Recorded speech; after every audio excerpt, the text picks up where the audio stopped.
நீங்கள் பார்த்துக் கொண்டிருப்பது நியூஸ் 21 செய்திகள். தமிழ்நாடு செய்திகளை உடனுக்குடன் தெரிந்து கொள்ள நியூஸ் 21 செய்திகளை பாருங்கள். உண்மை, உழைப்பு, உயர்வு. பாலக்கோடு வட்டார வளர்ச்சி அலுவலகத்தில் திட்டப் பணிகளை குறித்து கலெக்டர் ஆய்வு. பணிகளை உடனுக்குடன் முடிக்க அதிகாரிகளுக்கு அறிவுறுத்தல்.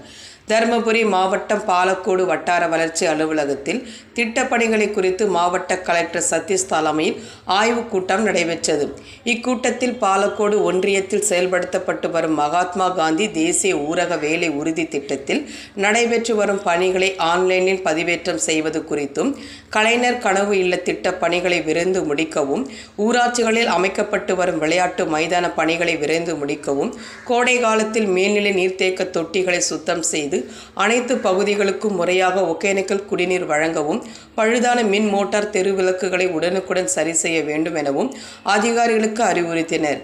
மேலும் திடக்கழிவு மேலாண்மைக்காக வழங்கப்பட்ட டிராக்டர்கள் உபயோகப்படுத்தாமல் வீணாகி உள்ளதைக் கண்டு அதிகாரிகளிடம் கேள்வி எழுப்பியவர், உடனடியாக டிராக்டர்களை உரிய ஊராட்சிகளுக்கு ஒப்படைத்து குப்பைகளை தேங்காதவாறு பார்த்து கொள்ள வேண்டும் என்றும், அனைத்து திட்ட பணிகளும் தொய்வில்லாமல் உடனுக்குடன் நிறைவேற்ற வேண்டும் என அதிகாரிகளுக்கு அறிவுறுத்தினர்.